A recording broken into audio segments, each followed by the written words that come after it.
Ya,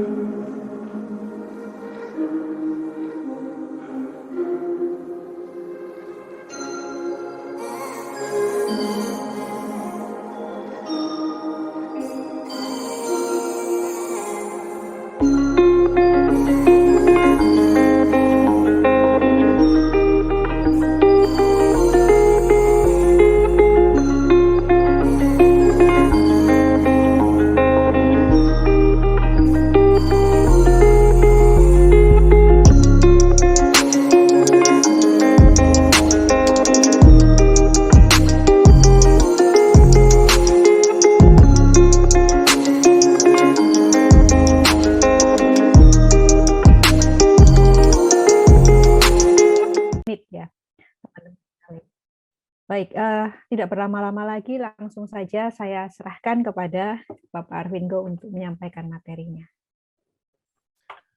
Terima kasih buat introduction-nya, buat undangannya. Senang bisa ngumpul di sini sama-sama. Terima kasih juga milik kelas saya. Moga-moga tidak kecewa, begitu ya. Ini saya mau share PowerPoint-nya. Oke.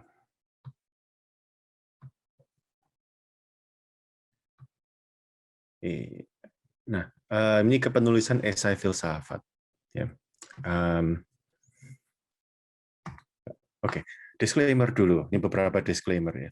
Banyak cara nulis filsafat itu banyak. Jadi cari cara terbaik itu mesti banyak latihan, begitu ya. Yang anjuran yang saya berikan di sini sedikit condong ke penulisan esai filsafat analitik. Jadi mungkin agak kurang cocok buat kontinental, tapi saya sudah masukkan juga 1-2 slides yang buat biasanya approach kontinental, begitu ya. Filsafat Timur mungkin ini lebih susah. Memang filsafat Timur itu kan sukanya menggabungkan sebanyak mungkin ke dalam satu definisi, sedangkan kalau Barat itu membagi-bagi definisi serinci mungkin, begitu. Jadi mungkin agak kurang cocok. Ini disclaimer. Udah gitu, info ini hanya untuk awal mula, ya. Ini bukan full guide gitu kan. Biasanya kalau yang ambil jurusan filsafat, kalian tahu ada kelas khusus biasanya untuk latihan menulis itu ya. Nah, udah gitu karya saya itu sebetulnya macam-macam. Jadi kalau kalian baca tulisan saya itu juga nggak semua bentuknya seperti yang saya anjurkan di sini, begitu ya. Karena konteksnya beda-beda, begitu. Oke, dan semua image di sini bukan punya saya, ini punya template. Oke, saya diminta latar belakang tadi katanya buat kuis gitu ya. Jadi ini latar belakang saya. S1-nya saya kebanyakan trainingnya sains bukan filsafat. S1 S2-nya di Berkeley itu bagian sains, neuro dan endokrinologi. Ada teologinya, saya waktu di Baltimore, jadi saya ngambil PhD di Johns Hopkins Medical School. Selama saya di Hopkins saya juga ngambil Master Teologi di St. Mary's, sudah gitu ngambil filsafatnya di UPenn, University of Pennsylvania. Tesis saya mengenai metaphysics of consciousness, in light of quantum field theory and neuroscience, begitu. Advisor saya tahun pertama Paul Guyer, pakar Immanuel Kant, tapi dia pindah, jadi saya terpaksa rubah ke analitik, rubah ke Susan Snyder. Sekarang dia jadi chairnya di NASA astrobiologi. Makanya beberapa tulisan saya juga ntar bisa lihat ada hubungannya dengan space. Academic appointment, saya pernah di Princeton Theological Seminary, bagian Religion and Science, udah gitu di Harvard Center of Science, Religion and Culture, 5 tahun di sana, selama masih ada dananya. Udah gitu saya ke Stanford jadi dosen, sekarang kan, ini agak overlap waktunya, dan juga mulai meneliti di University of St. Andrews bagian climate change. Kita bakal ada conference beberapa bulan lagi. Publikasi tulisan saya, kebanyakan yang saya taruh di sini bagian genetic engineering. Ya, ini CRISPR mengenai apakah kita bisa menggunakan CRISPR genetic engineering itu buat space travel. Ini adalah suatu bidang yang sangat baru. Filsuf-filsuf etika masuk ke sini, dan ini ada suatu bidang yang mungkin bisa dibilang space ethics ya.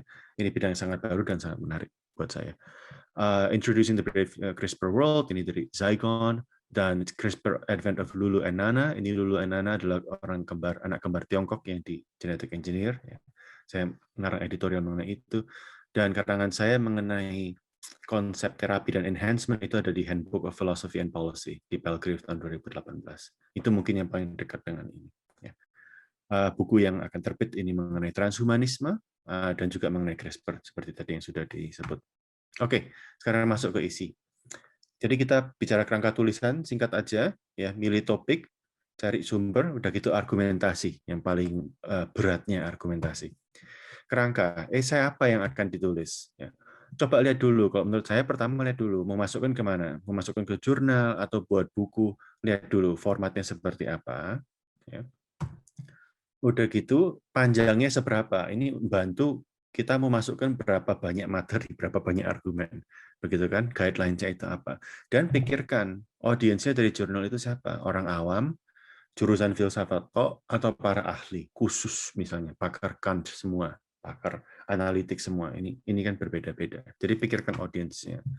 Kalau struktur saya rasa semua juga tahu ya, pengantar, begitu saya selipkan sini definisi, ya, definisi kata-kata kunci yang dipakai, ringkasan argumen yang lama, ya, udah gitu masuk ke argumen Anda sendiri, bisa positif, mendukung, bisa negatif, bisa mengkritik.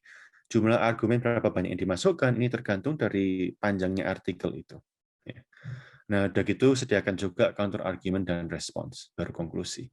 Oke. Nah, milih topik esai filsafat ini kadang sulit di sini. Ya, topik apa ya yang menarik begitu kan?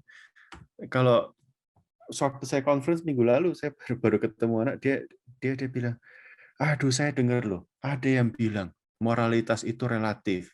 Waduh, saya jengkel, saya langsung nulis paper. Betul juga ya, ada orang yang begitu ya. Jadi kalau mau mikir nulis apa, mungkin pikir topik apa yang paling mengganggu Anda, begitu kan? Ya kan? Yang paling menjengkelkan itu apa?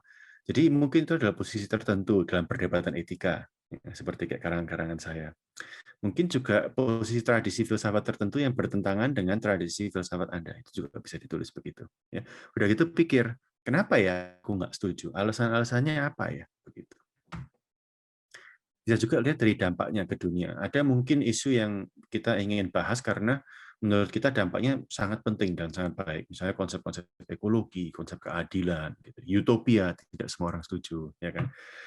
Mungkin juga kita bisa lihat implikasi dari posisi seorang filsuf, kadang itu bisa sangat buruk. Nah, ini juga yang panas. Misalnya Peter Singer, implikasinya Peter Singer apa? Filsafat dia mungkin ngarah-ngarah ke eugenics, begitu kan? Sehingga Anda tidak setuju, ngarang, coba tulisan filsafat. Mungkin implikasinya dari tradisi tertentu itu sangat besar, seperti transhumanisme, seperti yang saya bilang tadi ya. Teknologi makin maju, ini akan menjadi sangat dominan. Jadi kita merasa harus mendalami topik itu. Jadi ini baik untuk memikirkan hal-hal ini. Dampaknya apa, membantu kita milih topik. Tapi yang saya minta fokus. Ya. Kalau ngarang mesti fokus. Mau pembelaan atau kritik bagusnya ditujukan ke suatu argumentasi yang spesifik dari penulis tertentu. Contohnya, jangan ngarang pembelaan dualisme. Pembelaan Cartesian dualisme lebih bagus. Pembelaan Cartesian dualisme dari kritik reductive physicalism lebih bagus. Reductive physicalism siapa? Yang dipaparkan Jack Wonkim. Di mana di bukunya Philosophy of Mind melalui apa? Argumentasi kausalitas. Begitu perhatikan, misalnya ini fokusnya adalah perubahan dia dari edisi pertama sampai edisi ketiga. Ini detailnya itu seperti ini. Kalau bahas soal dualisme, waduh ngawang banyak variasinya. Bela bagian apa? Tapi kalau udah sampai dirinci, kritiknya, argumentasinya, pengarangnya, bukunya, langsung ini menjadi fokus akademis. Ini bisa terus ada orang-orang yang berdebat di bidang itu. If I had more time, I would make this letter shorter. Ini katanya Blaise Pascal. Kadang Mark Twain juga bilang begini. Ya, memang susah untuk nulis singkat itu susah. Jadi Anda harus pikirkan kontribusi Anda itu apa dalam posisi yang dipilih itu. Ya kan? Jika ada suatu dilema, apakah ada jalan ketiga? Ini sulit. Apalagi kalau topiknya topik kuno, biasanya sulit. Udah ditulis oleh banyak orang begitu ya. Begitu, apakah ada suatu guidance eksperimen, ya, suatu thought eksperimen, eksperimen pikiran yang dapat menunjukkan kelemahan posisi lawan atau yang dapat menjelaskan ajuan posisi Anda. Ya. Ini adalah bagian yang paling sulit, ya, kontribusi ini, tapi juga paling penting dari esai filsafat. Cari sumber, bagaimana menggali sumber untuk esai. Penting banyak baca, ya, eksplorasi, baca banyak di luar bidang supaya tahu landscape-nya gimana. Udah gitu kalau baca biasain lihat nama, coba perhatiin nama filsufnya, nama jurnal, nama buku. Ntar kalau banyak baca, ntar orang-orangnya sama-sama aja. Di dalam satu bidang itu ntar keluar sama-sama. Jurnalnya ya sama-sama muter-muter itu, karena itu yang dominan, begitu ya. Udah gitu, kalau fokus bacanya itu baca alur narasinya. Retorikanya itu argumentasinya bagaimana. Kalau mau nulis paper, itu ya di outline, begitu kan. Di highlight mana dia punya premis, mana dia punya konklusi, mana dia punya argumentasi, poin 1, 2, 3-nya apa. Dan ini kalau bisa dibuat catatan kalau ada waktu. Ya. Buat nulis ini penting sekali. Jadi yang penting itu kualitas, bukan kuantitas. Kalau citation, ya lebih baik cite beberapa paper yang penting daripada panjang lebar. Untuk tahu tokoh-tokoh mana yang penting, kalau saya, ini juga anjurannya buat murid-murid, biasanya masuk ke Stanford Encyclopedia of Philosophy. Biar tahu filsuf-filsuf kini yang bahas filsuf kuno itu siapa. Begitu ya. Internet Encyclopedia of Philosophy juga bagus, lebih gampang dimengerti, tapi kualitasnya tidak selalu setinggi SEP biasanya. Yang standar, kalau suka baca, ini penting masuk companions dari academic publishers ternama, Cambridge, Oxford, itu terus jelas landscape-nya yang mana. Dan cari yang terbaru kalau bisa. Telusuri footnotes, ini selalu saya bilang ya, telusuri footnotes. Siapa yang sering dikutip gitu ya. Telusuri footnotes kadang perlu berantai sampai kita ketemu sumber pertama yang nulis argumentasi tersebut itu siapa. Ya. Dan itu dari footnotes juga kita bisa tahu beberapa hal lain. Misalnya siapa aja sih yang berdebat di topik ini gitu pada zaman kini. Baiknya 5 tahun terakhir ya supaya kontemporer. Udah gitu siapa di posisi mana dan argumentasinya yang mana yang paling sering dipakai untuk kedua posisi ini. Itu juga banyak bantu kan. Kita terus mau fokus argumen mana yang paling penting. Jadi fokusnya di argumentasi. Kalau papernya mid size, ya misalnya 18-20 halaman, fokus ke 1-2 argumentasi yang bisa dibahas. Udah gitu balik ke primary, secondary sources. Ya. Primary sources itu harus dibaca kembali, karena untuk memastikan konteks asli dari argumentasi tersebut itu apa. Begitu. Misalnya, kayak saya bahas di Philofas, membahas mengenai kesadaran, filsafat nalar. Kant bahasnya dalam ranah apa? Dalam ranah moral filosofi atau dalam ranah epistemologi atau metafisika? Gitu dibandingkan Hegel atau dibandingkan Chalmers. Dalam ranah apa? Konteks aslinya kita harus ingat argumentasi itu. Secondary sources itu penting untuk dikumpulkan untuk ingin tahu interpretasinya biasanya orang baca teks itu seperti apa. Apa kita salah baca gitu kan? Atau kita mungkin beda dan unik, wah hebat begitu ya. Tapi mungkin kita salah baca gitu kan. Udah gitu apakah ada variasinya apa begitu. Jadi pilihlah presentasi dan interpretasi dari argumen background itu yang terbaik ya, untuk dikaji. Ini penting. Oke, argumentasi, meringkas, membangun dan membela. Jadi kita selalu mencoba meringkas dan menyerang argumen lawan, ya kan? Membangun dan membela argumen sendiri, begitu ya. Jadi kalau kita melihat mengenai cara meringkas ini juga penting.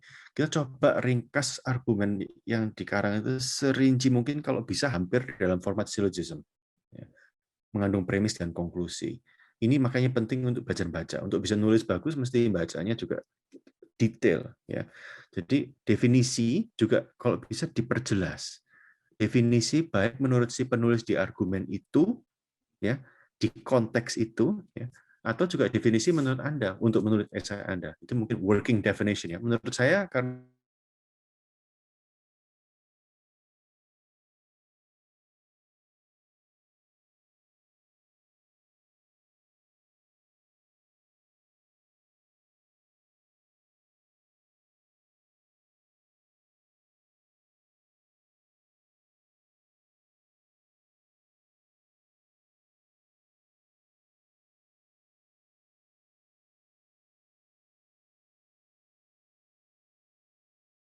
itu begitu ya. Ini ada video saya conference, saya harus meresponi mengkritik filsuf Yahudi Hava Samuelson.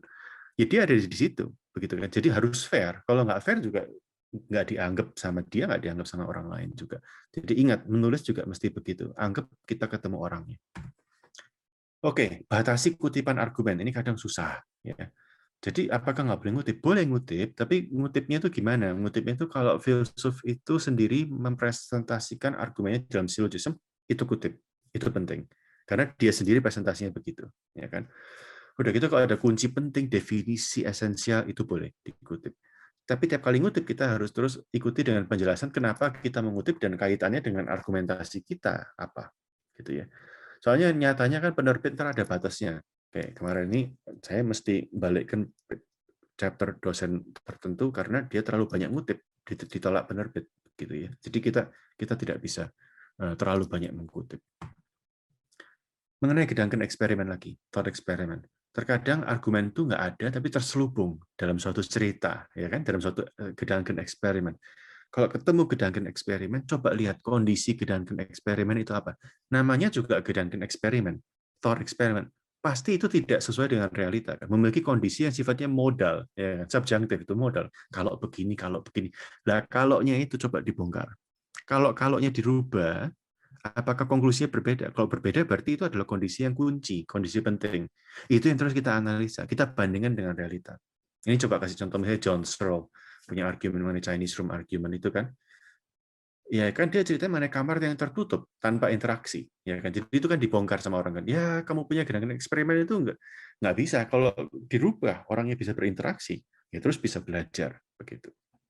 Ini salah satu contohnya. Jadi bongkar. Cara menyerang argumentasi saya rasa ini dasar dari kelas logika sudah belajar ya. Basically either nyerang premisnya kita tidak setuju atau kita bilang salah, atau dari logikanya, dari premis ke premis untuk sampai ke konklusi. Mungkin logikanya ada yang nggak beres. Belajar logical fallacies, ya. Straw man, generalization ad hominem, appeal to authority, ini semua bisa dipakai. Ini semua murid bisa pakai.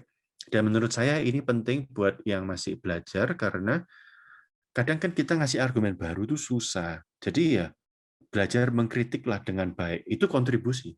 Begitu. Tapi kritiknya betul-betul harus bagus. Kita harus mengerti benar argumen lawan itu apa. Kita kritik. Ini suatu latihan. Ini perlu latihan. Kalau menurut saya latihan, misalnya pikirkanlah argumentum ad absurdum. Coba tiap kali baca, coba ini bisa nggak ya pakai ad absurdum? Ad absurdumnya bagaimana? Latihan. Nah, ini bagian kontinental. Rekonstruksi sejarah. Bisa nggak kita merekonstruksi? Bisa, ada beberapa cara. Yang satu, seperti tadi saya bilang, coba gunakan terjemahan baru. Misalnya Aristotle's Physics, ini terjemahannya berubah terus. Lihat nuansa argumennya berubah atau enggak. Yang kedua, ini sulit, tapi kalau berhasil ini sangat baik. Ya. Mendefinisikan satu kata secara unik, agak melengseh sedikit, sehingga memformulasikan seluruh argumennya itu secara berbeda, dan seluruh karyanya sebagai berbeda. Contohnya ini Thomas Sheehan. Thomas Sheehan dari Stanford juga, dia pakar Heidegger, dan dia menulis Making Sense of Heidegger. Dia basically reinterpretasi. Sign-nya Heidegger itu coba kita dasarkan dari komentaris Heidegger akan Aristotle punya fisika dan metafisika. Sign itu berarti usia dalam konteks aletheia, revelation, dan parousia. Suatu presence begitu. Kalau kita mengerti being sign itu bukan sebagai substansia, tapi sebagai dalam konteks aletheia, pengungkapan diri dan parousia, ini merevisi segala pemikiran Heidegger selama ini. Begitu. Ini adalah strategi yang bagus. Kunci ke satu kata, coba baca ulang lagi argumentasinya. Ya. Nah, ada juga yang kalau tidak mau merevisi, memperkuat. Ini juga sulit ya. Ini memperjelas definisi dan konteks dalam dua pernyataan yang berlawanan dari suatu filsuf. Contoh, misalnya Immanuel Kant kan memegang ada otonomi kebebasan diri di Grundwerke, di Groundwork, udah gitu membela categorical imperative dikritik practical reason. Bagaimana seseorang bisa mempunyai otonomi kebebasan tapi harus ada asas-asas moral yang misalnya asas-asas yang terpaku di categorical imperative. Ini di dunia Kant, ini adalah suatu perdebatan. Jadi Paul Guyer, ini advisor saya yang pertama, dia mencoba mendefinisikan ulang, apa sih otonomi itu? Apakah definisi otonomi yang bisa dipakai bagi Kant supaya pekerjaan dia di groundwork dan kritik itu bisa nyambung? Ini susah, ya, ini susah. Tapi upaya-upaya seperti inilah yang sangat baik. Begitu, menurut saya yang salah satu yang paling susah adalah menciptakan suatu dialog antara dua filsuf yang nggak pernah ada hubungannya. Misalnya Jean-Paul Sartre dengan Kunze, dengan Confucius mengenai kematian. Sayangnya sering baca paper dari student seperti ini, ya kan? Tapi konteksnya, tapi nggak nyambung, begitu. Jadi superficial sekali. Kalau mau memang berhasil project S3 mempelajari ini atau sudah profesi, ini bisa sangat berbuah. Tapi ini adalah sesuatu yang sangat sulit. Oke, membangun argumen bagaimana? Kalau terlibat dari interpretasi, itu oke, tapi kadang bisa approach analitik, argumen baru. kita bisa lihat apakah itu positif kontribusinya atau negatif, ya kan, membangun atau mengkritik. Jadi kalau membela argumentasi lawan itu bagus, tapi yang lebih bagus memberi argumentasi baru yang mendukung, begitu ya. Contohnya Rolf Peter Horstman, dia bilang kalaupun misalnya prasuposisi argumentasi aslinya itu dirubah dengan prasuposisi kontemporer, konklusinya tetap sama dari teori geometri dan Kant, konsep Kant akan space. Ini menarik. Kalau negative contribution, ini biasanya mengkritik argumentasi lawan, tapi yang lebih sulit itu menciptakan argumentasi baru untuk mengkritik. Jadi contohnya, bentuklah gedangkan eksperimen baru untuk mengkritik gedangkan eksperimen lawan. Ini David Chalmers yang paling sering begini kan. Bikin absent qualia, dancing qualia, fading qualia, ini dibandingkan. Satu Thor eksperimen dibandingkan dengan Thor eksperimen yang lawan. Ini yang sudah level yang lebih tinggi. Untuk membela argumen kita harus mengantisipasi counter argument, ya. Nyatanya kita ketemu counter argument kalau conference, begitu kan? Kalau presentasi paper seperti ini Philofest, bisa ngomong ntar kelihatan semua celahnya apa, begitu kan? Begitu kita coba urut objections orang itu apa aja, yang paling penting apa. Kalau memang objection-nya benar, kita salah, berarti kita mesti berbagi argumen kita, begitu kan? Tapi juga saya mau bilang ada bedanya antara keterbatasan dan kelemahan. Karena metode filsafat yang kita pakai, karena panjangnya esai yang kita pakai, kadang memang ada keterbatasan, dan itu bukan selalu kelemahan. Mengakui dan mengetahui keterbatasan metodologi kita dan Weltanschauung kita dalam respons kita itu bagus. Ya. Untuk merespon itu bisa dapat diterima. Begitu. Jadi cari kolega yang kritis untuk mengajukan counter argument, ya. Jangan bicara hanya dengan yang sehati dan sepikir. Oke, pesan terakhir saya setelah ini semua harus sering latihan, tolong sering latihan. Sering baca, ringkas argumen, sering menulis, membangun argumen. Terima kasih, Philofest.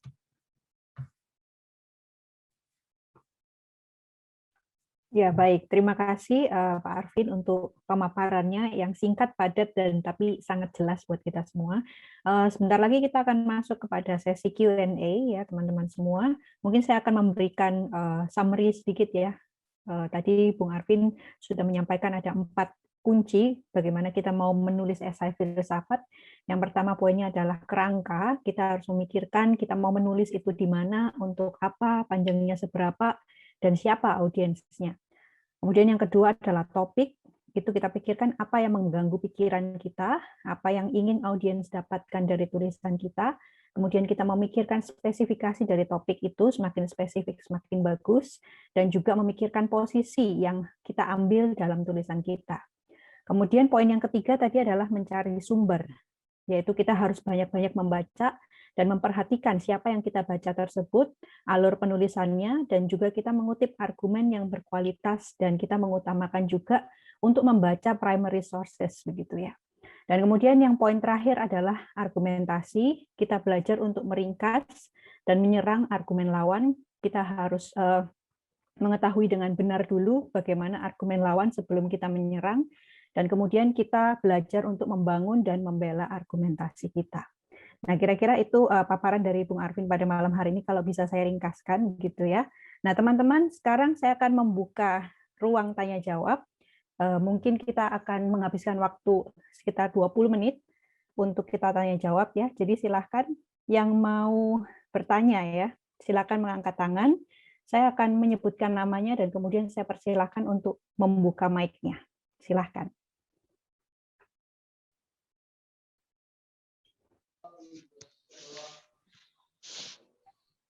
Apakah ada yang mau bertanya? Ada yang di chat, Bu Jess. Oh ya, ada yang di chat ya. Ini dari Pak Horudin ya. Apakah Pak Horudin mau langsung bertanya kepada Pak Arvin? Atau saya bacakan saja chatnya?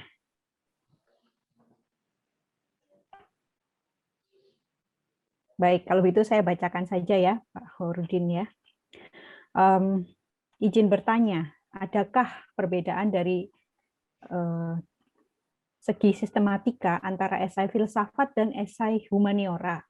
sebab saya jarang menemukan sitasi daftar pustaka pada esai yang ditulis sastrawan, misalkan esai Gunawan Muhammad.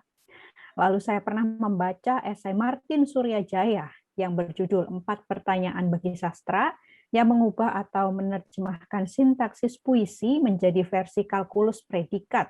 Itu bagaimana menurut Bung Arvin?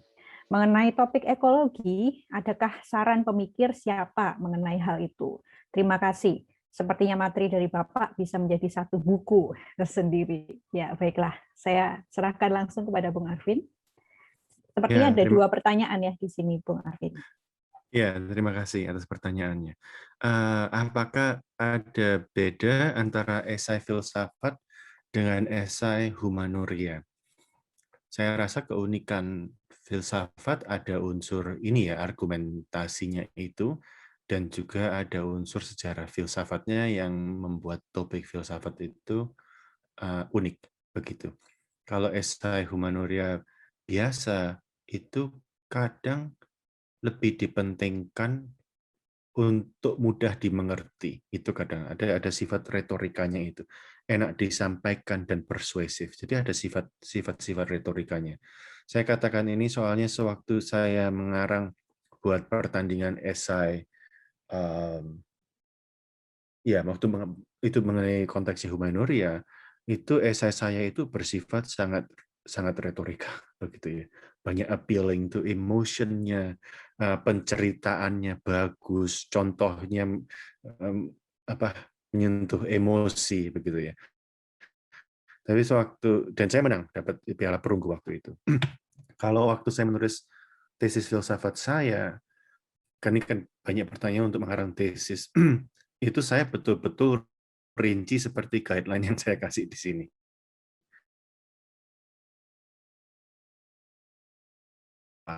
Membuktikan, saya bilang saya membutuhkan kondisi 1, ini 2, ini 3, ini. Necessary, sufficient, direct causation, misalnya. Dan apakah saya sudah memenuhi kondisi ini, keterbatasan saya apa? Itu betul-betul dikunci hampir semuanya, 90 halaman, 100 halaman, semua dalam bentuk silogisme.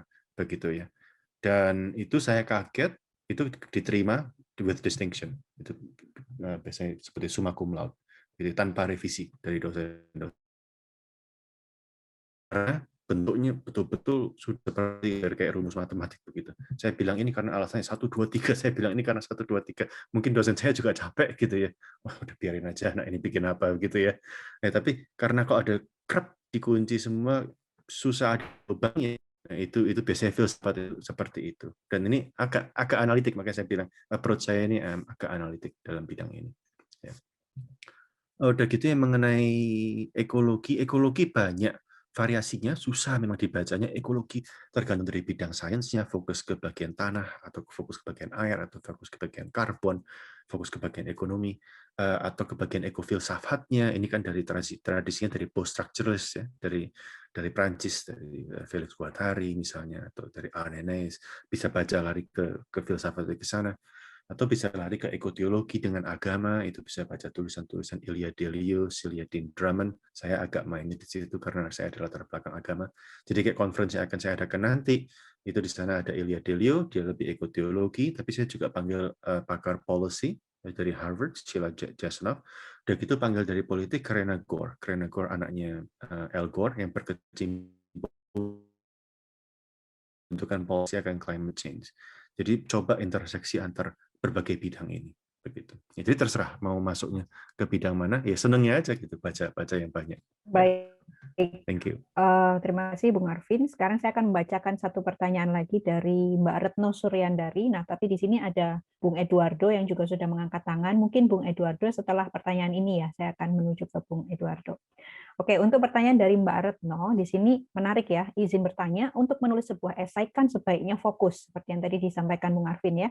Nah, apakah memungkinkan jika kita menggabungkan 2 topik dalam satu esai filsafat? Misalnya di topik pertama membahas permasalahan ekologi, dan kemudian dilanjutkan dengan teknologi. Dan apakah dua-duanya itu harus bersumber dari pemikir yang sama? Iya. Ya, terserah, boleh. Jadi kalau fokus ke satu pikiran, menurut saya itu lebih gampang karena nggak terlalu harus mengerti bidangnya semua, pemikirnya siapa aja. Itu menangnya kan begitu. Apalagi kalau kita mikir misalnya memasukkan ke jurnal, dan kita di bidang misalnya di A, B, jadi ya di quote, ini kalau reviewer ke satu pakar yang nggak kita citation, ada juga. Jadi kalau fokus satu pemikir, biasanya lebih aman dan kita lebih bisa menguasai begitu. Kalau mau mengikuti suatu konsep, ya boleh, tapi konsep itu coba pastikan dulu apakah ada pemikir-pemikir tertentu yang berrotasi dalam hal itu dan berkecimpung dalam hal itu. Ada bidangnya sendiri. Begitu. Kalau begitu boleh. Misalnya transhumanisme, filsafat transhumanisme ada grupnya. Dan itu tidak tergantung akan pemikirannya Kurzweil atau pemikirannya Aubrey de Grey. Enggak, muter-muter orangnya itu aja. Nah, itu boleh sebagai apakah boleh tutup, boleh 21, boleh, tapi kalau kata saya overarching-nya itu apa? Jadi kalau misalnya ekologi itu hanyalah masalahnya, solusinya teknologi, ya itu saya anggap satu cerita antara problem dan solution, begitu kan? Tapi itu kerangkanya, problem solution. Pertanyaannya argumentasinya untuk solution itu apa? Itu jadi ceritanya bobotnya ntar bakal mengenai itu. Kalau saya mikirnya ngarangnya dari yang contoh ini saya bakal ngarangnya begitu. Ya. Ya, jadi intinya bisa sesuai dengan keinginan kita, kreativitas kita, tetapi semakin banyak yang diambil, justru mungkin membutuhkan usaha yang lebih keras begitu ya, Bung Arvin. Iya, iya. Baik. Untuk yang selanjutnya, saya menuju ke Bung Eduardo. Bisa di-unmute.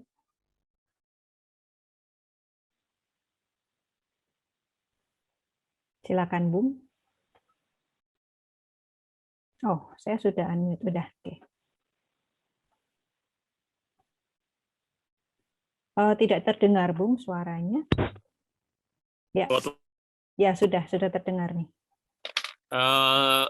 Perkenalkan, nama saya Eduardo. Kebetulan saya di sini sebenarnya background saya bukan filsafat ya, Pak. Tapi saya backgroundnya science, spesifiknya ke geoscience. Tapi saya tertarik ke kelas Bapak karena kan Bapak ini background S1-nya sebenarnya science, biologi, tapi ikut juga terlibat dalam filsafat. Nah, yang saya ingin bertanya itu bagaimana Bapak sebenarnya filsafat, berpikir ala filsafat ini bisa membantu kita menghasilkan riset atau eksperimen dalam bidang sains yang lebih baik. Karena dulu kan awalnya juga sains itu berkembang dari filsafat, dan Plato dan Aristoteles itu juga bisa dikatakan mereka mengembangkan natural philosophy. Dan mungkin kalau boleh Bapak bercerita pengalaman Bapak pribadi bagaimana sebagai mahasiswa biologi berkembang juga dalam bidang filsafat. Itu aja, Pak. Terima kasih. Ya, terima kasih. Ini pertanyaan bagus, apalagi saya kan orang Indonesia ya, jadi kuliah di sini tuh Inggris kan nggak bisa gitu kan, mesti belajar, boro-boro mesti nulis lagi, denger aja gurunya ngomong nggak tahu gitu, susah. Jadi makanya buat saya menulis itu tak coba dijadikan suatu rumus, dirumuskan sebaiknya begitu. Justru karena saya nggak bisa nulis gitu kan. Nah, yang saya pelajari dari sains, kalau nulis itu biasanya harus ada kerangkanya yang jelas, itu ada hipotesanya, ada approach-nya bagaimana, metodologinya, eksperimennya, kerangkanya seperti apa, dan kita expect results-nya seperti apa, dapat data, kita interpretasikan data itu, baru kita konklusikan. Ini formatnya kalau sains begini. Dan itu banyak sekali didorong dari data, dari interpretasi data.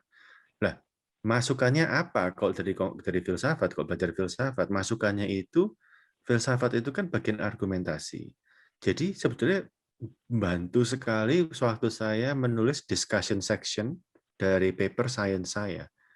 Karena data science itu kan pasti termasuk dari sekolah tradisi tertentu, approach tertentu, misalnya biologi, molecular biology, ini saya punya alat, metodologi ini, eksperimennya, jadi saya punya interpretasi bakal ini. Kalau ada data yang nggak cocok, saya bantahnya bagaimana. Dan ini strategi dari menulis argumentasi filsafat, ini cocok untuk dipakai menulis dalam sains, dalam hal ini.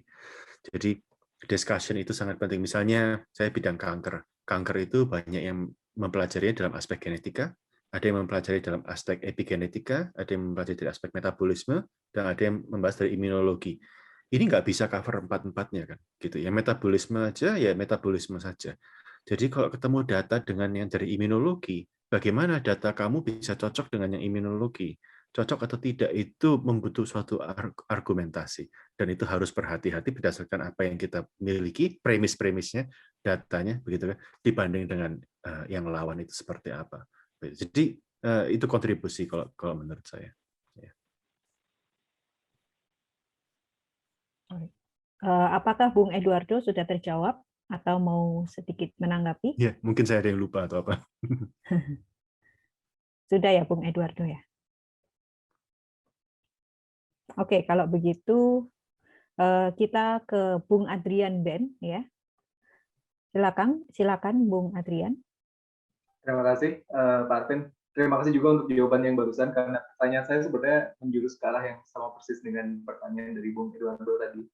Terutama mungkin saya menambahkan, ingin tanya lebih lanjut gitu. Kalau barusan kan bagaimana pemahaman Pak Arvin terhadap filsafat menginformasikan pada saat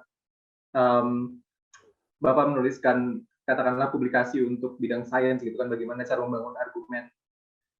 Mungkin saya mau tanya lebih detail ke situ gitu, terutama untuk bidang-bidang yang masih sangat berkembang seperti transhumanisme, post-fenomenologi, dan semacamnya, bagaimana sains atau engineering atau teknologi secara umum saling menginformasikan dengan filsafat gitu, karena bidangnya sendiri juga masih baru berkembang dan pemikirannya pun sedang sangat berkembang gitu. Bagaimana intertwine antara dua hal ini dalam pengalaman Bapak? Ya, terima kasih. Pertanyaannya menarik. Transhumanisme itu sangat luas. Jadi masukan filsafat dari bidang filsafat biasanya coba dikunci transhumanisme bagian yang mana, begitu kan? Jadi transhumanisme itu kan biasanya ada arus yang dari komputer itu mikirnya mengenai artificial intelligence, mind uploading, begitu kan? Atau cyborg. Ya, ini dari engineering mungkin. Dan itu ada juga dari aspek biologi seperti Aubrey de Grey itu mengenai radical life extension untuk memperpanjang umur untuk hidup selamanya bagaimana. Ini dua tradisi yang berbeda. Jadi sewaktu mengarang mengenai transhumanisme harus terus diarah. Kita nggak transhumanisme bagian yang tech base gitu kan, atau bagian yang biology base begitu. Coba diarah. Udah gitu lihat juga prasuposisinya orang-orang ini apa. Soalnya saintis ngomong itu mereka nggak sadar bahwa sewaktu mereka mengajukan sesuatu, mereka mempunyai prasuposisi filsafat tertentu. Sepertinya Aubrey de Grey waktu ngomong mengenai radical life extension, dia bilang, kalau orang umur panjang kan bagus. Kita ada banyak kesempatan untuk memperbaiki kerusakan di alam ini. Kenapa kok tidak ada yang mau hidup selamanya? Kenapa kok semua menerima kematian kalau kita bisa rubah? Keputusan dari mana itu? Aubrey bilangnya begitu. Ya. Nah, tapi saya juga bilang, loh Aubrey, tapi banyak tradisi yang mengatakan ini bukan filsafat bukan teologi, tapi orang filsafat juga natur manusia itu salah, diperpanjang waktunya juga tetap banyak merusaknya. Jadi itu bukan suatu solusi yang selalu baik begitu, ya kan? Jadi apa gunanya? Malahan hidup ini mungkin tidak berarti kalau orang tidak pernah mati. Nah itu kan masukan dari filsafat ke Aubrey. Tapi dia nggak bisa terima karena buat dia nggak masuk akal ini. Jadi kita tanya, kamu Aubrey mikirnya gimana? Begitu coba digali, coba berdialog karena saintis sering nggak sadar. Yang bagian filsafat kadang memang tidak mengerti sainsnya bagaimana, kadang bilang ya itu nggak mungkin terjadi gitu. Atau oh itu pasti terjadi, udah gitu langsung spekulasi abstrak sekali. Jadi ini bahayanya dari filsafat begitu kurang mengerti sainsnya, yang saintisnya ignorant akan filsafat mereka sendiri. Baik, apakah mau ditanggapin lagi oleh Bung Adrian atau sudah puas dengan penjelasannya? Udah puas sih, terima kasih. Iya, saya merasakan juga karena saya di lingkungan saintis, teknologi, kadang saya ngerasa sangat kurang sekali gitu latar belakang filosofisnya gitu, makanya saya jadi tertarik untuk ke bidang ke filofas ini dan juga dengan kelas isolasi adalah karena itu. Terima kasih. Baik, terima kasih Bung Adrian.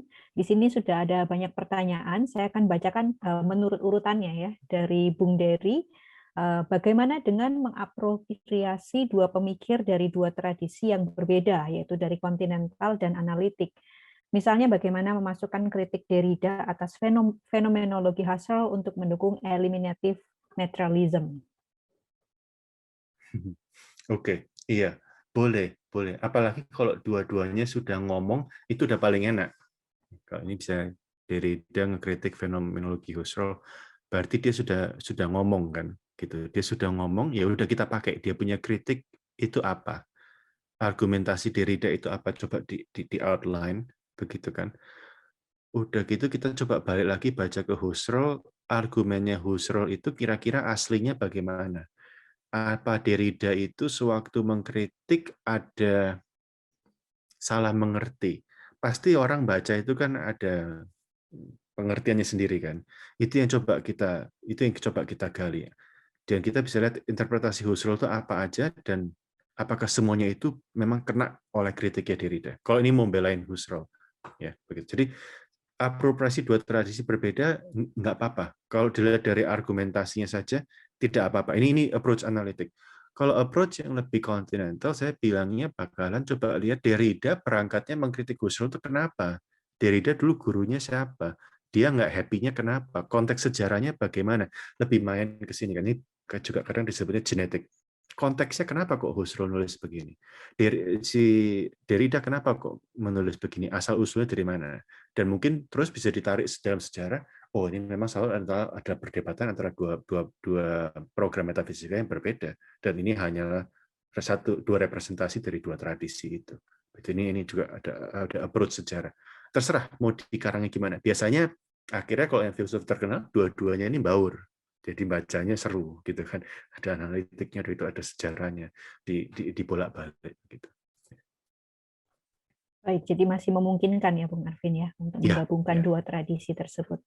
Kemudian saya ke pertanyaan selanjutnya yaitu dari Bung Albert.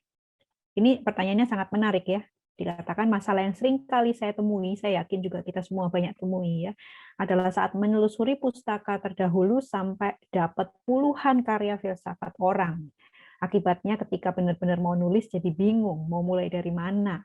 Padahal sudah ada kerangka. Akhirnya overwhelmed, regress, terus sampai bleber kemana-mana dan tidak jadi menulis. Ya, apakah ada cut off untuk sebuah esai disebut memiliki cukup referensi? Iya, ini makanya saya juga pengalamannya begitu, kayak guru-guru saya ngajarnya coba dikunci.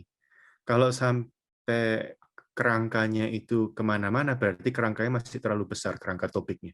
Kerangka topiknya berarti mesti dipersempit lagi.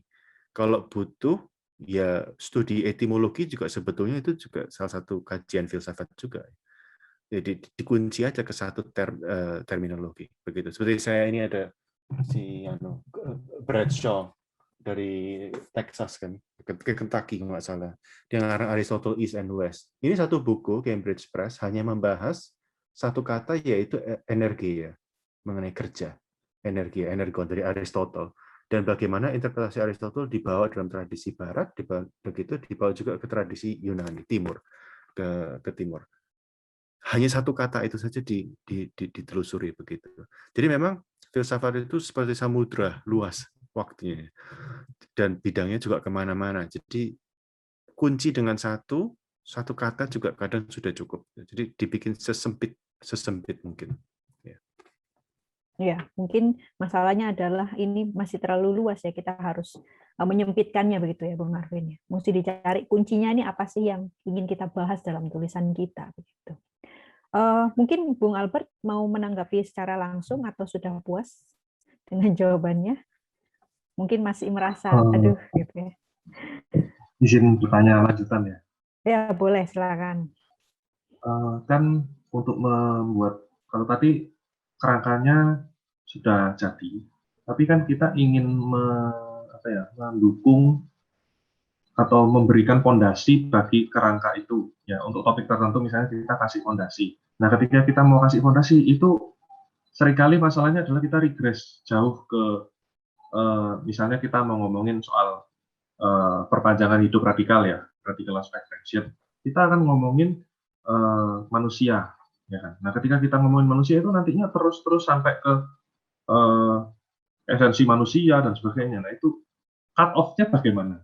Kan kalau kerangkanya sudah benar kita radical life extension, tapi untuk cut off-nya sampai mana kita akan membahas itu, memberikan dasarnya itu yang saya belum paham. Ya, terima kasih. Ya, thank you. Memang iya, filsafat apa aja boleh nulis. Kadang juga kerangka itu keterbatasan itu tergantung dari aspek sosial juga. Kita marketing diri kita sebagai apa, latar belakang kita apa. Jadi kalau misalnya latar belakangnya kita seseorang itu adalah pakar Hans Jonas, ya dia akan mendekati hanya utak-utik Hans Jonas aja. Apa yang Hans Jonas katakan aja langsung dikunci dari pengarang. Kadang-kadang seperti itu. Walaupun banyak di luar Hans Jonas yang bisa dipakai untuk transhumanisme, tapi kadang terpaksa dikunci mengenai itu aja karena kredibilitas kita juga sampai segitu karena saya adalah pakar Hans Jonas. Kalau kita ngomong lain bisa kena serang dengan mudah. Begitu. Jadi kadang begitu. Atau metodologinya, misalnya metodologinya yang kita pakai hanya metodologi analitik dan bahasa etimologi, ya sudah kita mainnya di etimologi saja. Akan apa itu life bios, radical life extension, dan itu asal usul dari mana, ya sudah itu saja. Sejarah saja. Memang waktu baca seneng, pengen nelusurin kemana-mana, tapi bahayanya di situ kalau mesin nulis paper nggak boleh, begitu kan? Dan itu harus dibuang.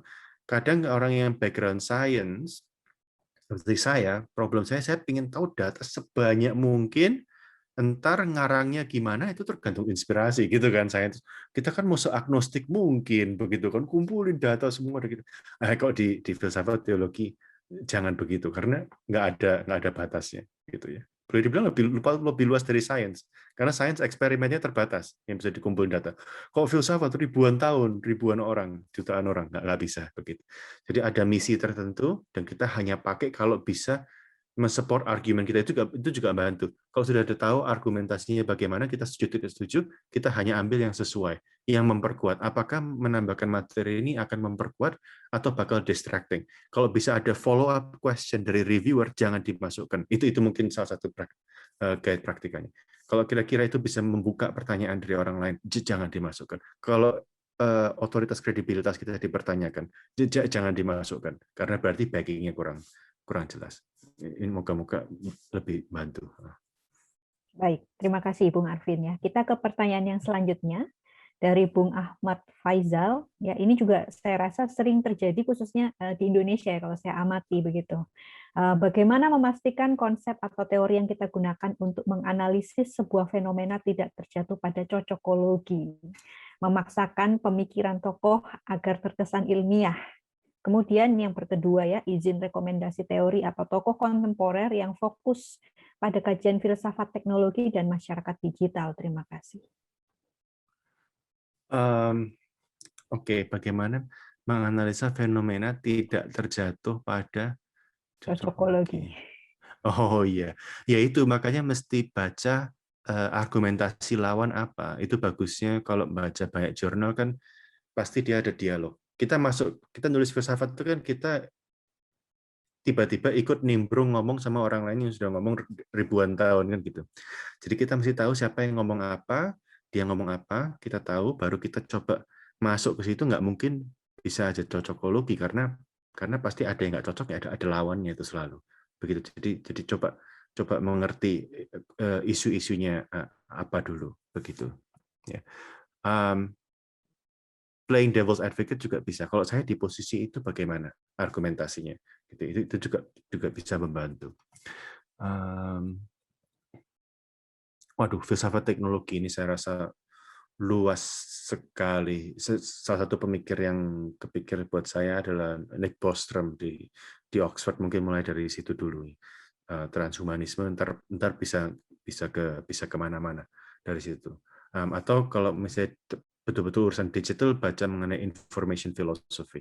Itu metafisika informasi, itu juga adalah bidang yang baru. Itu yang kalau latar belakang lebih ke computer science, kadang lebih senang hal itu. Sifatnya agak mirip-mirip Platonis sedikit. Ya, baik. Di sini pertanyaan terakhir ya dari Bung Samuel. Apakah ada disiplin tertentu dalam menulis, Bung Arvin? Waduh, Samuel pikir saya orangnya disiplin, ya enggak sama sekali.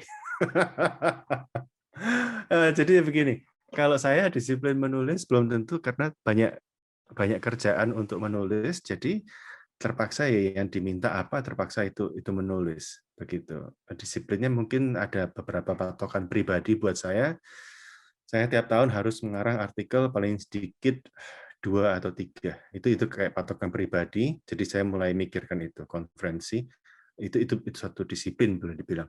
Yang disiplin yang saya pribadi biasanya yang saya tekankan itu baca. Jadi saya baca pagi 2 jam, sore 2 jam karena saya naik kereta api kerja pulang. Jadi itu saya biasakan begitu, baca buku 2 jam 2 jam. Jadi satu hari 4 jam baca buku. Itu sangat membantu dan biasanya kalau malam saya ada waktu, saya terus summarize dari buku yang saya baca itu.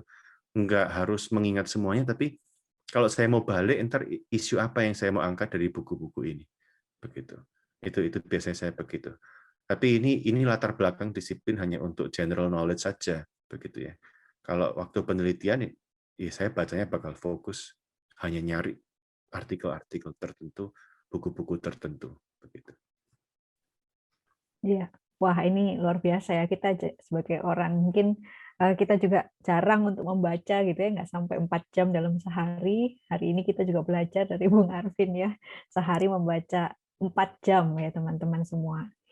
Nah, baik teman-teman, kita akan masuk ke dalam sesi yang selanjutnya ya, ada kuis, tapi sebelum kita masuk kepada kuis, saya meminta kembali kepada Bung Arvin untuk memberikan mungkin sedikit summary ya, dengan materinya dan juga pertanyaan-pertanyaan dan jawaban yang sudah kita jawab. Apakah mungkin ada pesan-pesan terakhir untuk para peserta sekarang ini?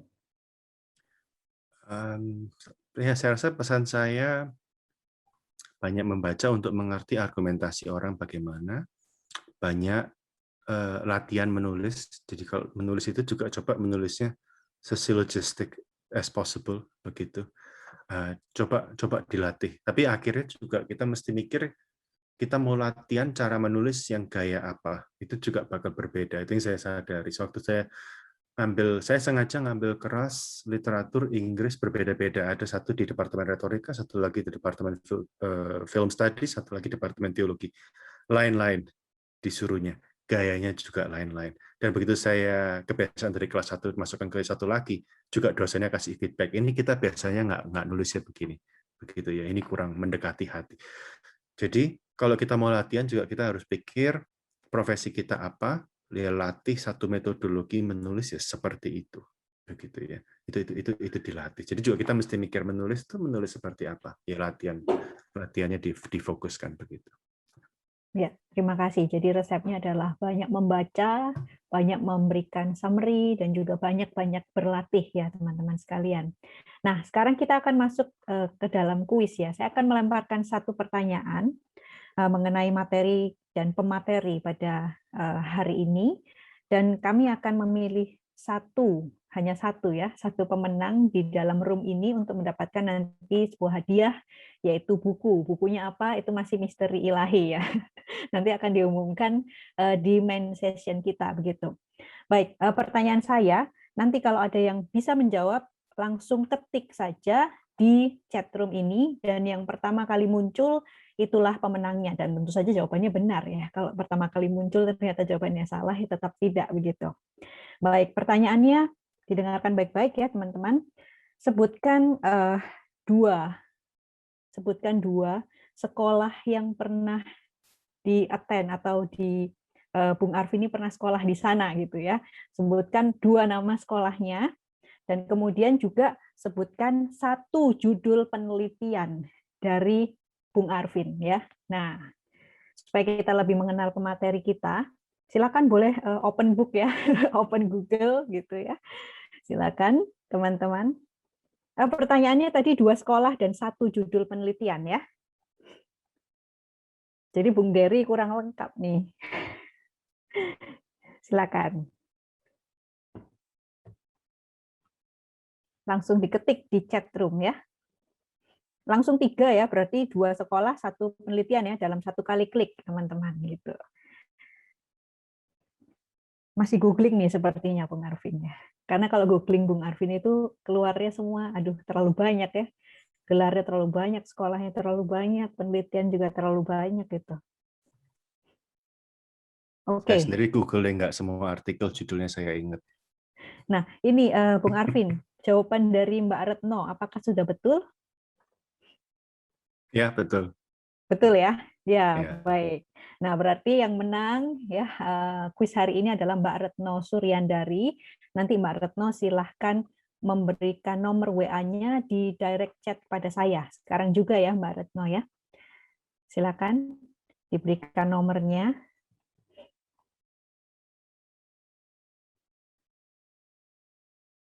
Atau boleh nanti di main room juga boleh ya, kepada saya ya, Jessica Layantara.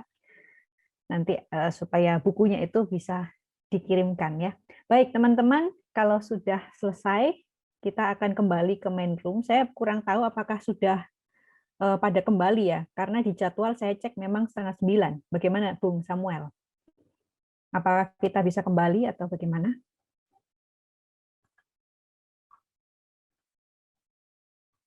Masih di mute, Bung. Sepertinya kita masih menunggu, Bu Jess. Saya coba pastikan dulu ya. Baik. Kalau begitu kita boleh ngobrol santai dengan Bung Arvin ya sambil kita menunggu ya. Baik, silakan Bapak, teman-teman yang mau ngobrol santai ya, silahkan ya sambil kita menunggu. Kapan lagi nih kita ketemu sama narasumber dari Amerika jauh-jauh ya? Permisi. Ya, silakan. Saya mau tanya ke Mas Arvin. Mohon maaf saya mesti off cam karena sinyal. Waktu Philofest saya mengamati Mas Arvin presentasi soal philosophy of mind, dan saya berharap waktu itu karena saya tahu bahwa Mas Taufik itu posisinya di fenomenologi dualis, saya berharap Mas Arvin monis ya. Ternyata tetap setuju dengan hard problem. Apa alasan Mas Arvin tetap pada hard problem dan apa sanggahan Mas Arvin terhadap eliminative materialism? Gitu Mas. Ya, itu mungkin salah satu sesi Philofest yang sangat mengecewakan, yaitu sesi saya sama Bung Taufik ya. Akur-akur aja disuruh tengkar nggak tengkar-tengkar gitu ya. Argumentasi apa gitu, saling mendukung terus begitu.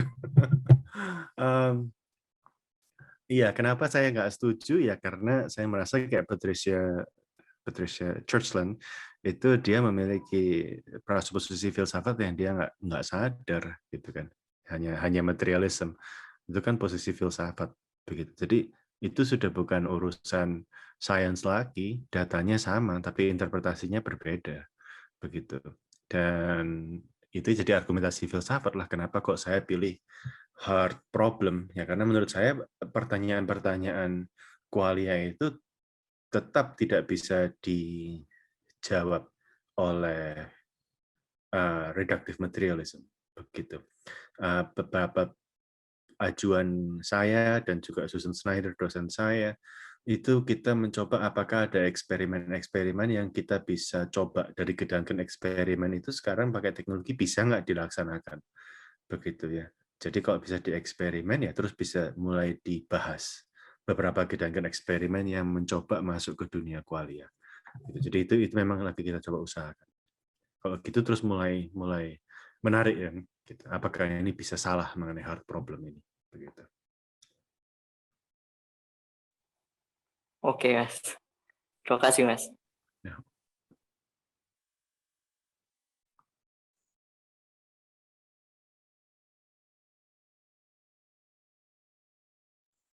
Ya, Bung Sam mau ngomong tuh, Bung Sam. Langsung aja, Bung. Kan kita santai sekarang. Oh iya. Berarti lucu juga ya, Bung. Berarti Mary's Room dipraktikan, ngeri juga ya. Iya. Dikurung Dan gitu. Jadi jadi bed. Iya, Nagel. Iya. Saya pernah sama dosen saya Gary Hadfield. Dia pakar Leibniz, pakar Descartes, ya, dan pakar Kant juga, tapi dia banyak berkecimpung dengan experimental psychology zaman sekarang, perception. Nah, jadi saya iseng gitu, saya play devil's advocate, saya bilang, Gary ini bahasa-bahasa psikologi ini semua akhirnya ntar direduksi jadi bahasa neuroscience semua. Saya bilang begitu. Ini bukan belum filsafat reduksi. Psikologi aja reduksi ke neuro. Wah, dia nggak setuju sama sekali. Tidak bisa. Bisa. Dia bilang, kamu memori, kamu bagaimana pakai bahasa psikologi? Saya bilang, itu adalah hippocampal consolidation. Kita sudah ketemu, saya bilang begitu. Hampir tidak ada di teori psikologi yang tidak bisa dijelaskan oleh otak. Kita ganti aja vocabulary lebih tepat malahan. Saya bilang begitu. Dia bilang tidak bisa begitu. Menurut dia argue dengan saya. Itu adalah language game yang berbeda, begitu kan, pakai Wittgenstein. Itu language game yang berbeda. Level psikologi dan level neuro itu berbeda. Ya, saya bilang pakai Foucault. Itu karena sumber fundingnya aja beda, departemen psikologi sama departemen neuro. Cuma fundingnya sama satu, kalian damai-damai semua. Saya bilang psikologi nggak ada funding, misalnya masuk ke neuro semua. Dan ini fenomena ini banyak terjadi ya di Amerika ya. Psikologi itu nyerempet akhirnya belajar fMRI semua, begitu kan. Ini topik sensitif. Tapi tidak bisa karena fenomena itu hanya karena tetap harus ada bahasa yang semua orang bisa mengerti. Jadi walaupun bahasa itu mungkin lebih tepat, tapi kalau tidak semua orang mengerti untuk menjelaskan suatu fenomena, akhirnya bahasa itu tidak terpakai. Nah, ini dia. Agak kunian sedikit jawaban dia, begitu. Jadi ya menarik. Jadi ini juga agak berhubungan dengan ini kan, ya bahasa dan juga level. Apakah bisa direduksi? Kadang fenomena tertentu hanya bisa dijelaskan dengan language game tertentu yang sesuai dengan tradisi, sejarah, kultur beberapa grup orang yang tidak bisa dihancurkan begitu saja karena sesuatu yang lain itu lebih objektif atau lebih tepat atau bisa dieksperimentasi. Nggak bisa, jauh lebih kompleks dari itu dalam kenyataannya. Iya, kalau saya boleh nanya ya, Bung Arvin, ya kan ini Bung Arvin itu mengambil banyak jurusan ya, mulai dari sains, kemudian filsafat, dan yang terakhir mempelajari teologi ya, tentang Tuhan gitu ya. Bagaimana kok bisa sampai mempelajari tentang Tuhan ya? Biasanya kan orang kalau sudah ngambil sains, filsafat itu sudah malas ya ngomong tentang Tuhan begitu ya. Apakah memang ada ketertarikan khusus begitu, Bung Arvin? Ini saya penasaran ya, kita santai aja kan ya. Iya, ketertarikan khusus nggak tahu ya. Maksudnya ya saya senang aja belajar gitu. Jadi memang pas ada opportunity-nya begitu. Saya waktu di Pennsylvania itu ya saya bekerja sebagai staff scientist di UPenn karena saya murid Hopkins, dosen saya pindah, jadi saya dapat kredit, dapat uang, scholarship, boleh ngambil kelas ya oke, saya wah mumpung nih bisa belajar filsafat, soalnya gelar teologinya udah ada gitu kan, dapat scholarship beda, jadi diterusin aja. Tapi buat saya pentingnya filsafat itu selalu dipentingkan untuk komunikasi dua bidang apapun juga, baik itu teologi ataupun sains. Dan yang saya paling senang waktu belajar filsafat di departemen filsafat, bukan departemen teologi, filsafatnya bukan jadi kacung lagi gitu kan. Baru kali itu ngomong filsafat tanpa Tuhan begitu. Itu lebih asik. Bebas jadinya, bebas berpikir begitu kan. Dan itu memaksa orang lebih kreatif. Jadi saya senangnya di belajar filsafat begitu, di luar dari departemen teologi. Saya rasa ini juga penting, kayak misalnya saya belajar bahasa Hebrew, juga saya ngambilnya dari para rabi, bukan di seminari gitu. Ntar jadi beda sama sekali interpretasinya, metodologinya, adat istiadatnya berbeda. Jadi coba ambil sesuatu di tradisi departemennya, jangan dari departemen yang lain, itu perspektifnya bakal beda. Makanya saya senang pindah-pindah. Ya, mungkin ada lagi yang mau ngomong sebelum nanti kita balik. Ya, silakan, Bu. Dengan latar belakang yang berbeda-beda dan ketertarikan yang beda-beda, pada saat Pak Arvin sedang memutuskan untuk menuliskan sesuatu, apakah posisinya ditentukan dengan mau diterbitkan di mana tulisan itu, atau apa posisi atau fokus yang Bapak ambil, karena sudut pandangnya bisa sangat berbeda sekali. Oh iya, jadi kadang topiknya memang tergantung jurnal itu apa, tapi juga saya pikirkan dengan latar belakang saya yang ngacak gitu kan, ada nggak kontribusi yang berbeda? Karena tadi kan ceritanya juga harus ada kontribusi kita kan. Kalau belajar yang macam-macam, kadang lebih gampang untuk melihat blind spot ya suatu tradisi atau suatu cara pikir. Jadi bantunya biasanya di situ. Gitu. Interdisipliner itu bantunya di situ. Cuma yang saya coba hindari, saya tidak mau menjegal secara gampang, gitu ya.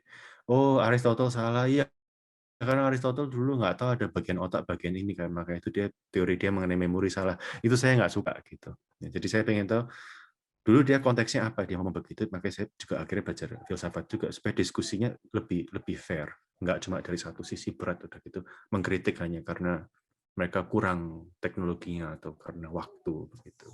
Ya.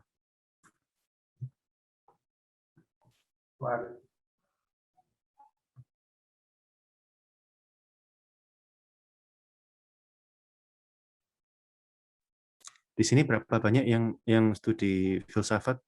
Coba tunjuk tangan, gantian kok saya terus. Saya juga pengen tahu yang nanya siapa. Iya, yang ambil jurusan filsafat bisa memberikan reaction, misalkan thumbs up begini kan. Ya. Ya. Wah, cuma 2. Berarti yang lain departemen apa ini?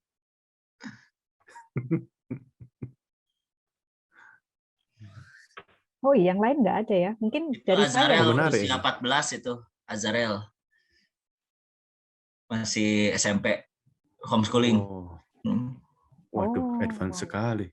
Ya, dia Oh, yang ada. ikut Filofest pertama yang diwawancara itu. Bung Alex nih mau ngomong nih, mau nanya nih, Pak Alex. Iya. Apakah pernah riset? Iya. Riset Asia, iya. Saya lagi nulis paper dan juga iya. Jadi pemikiran Asia itu bedanya filsafat Asia itu untuk diformulasikan dengan kerangka sejarah filsafat Barat sangat susah.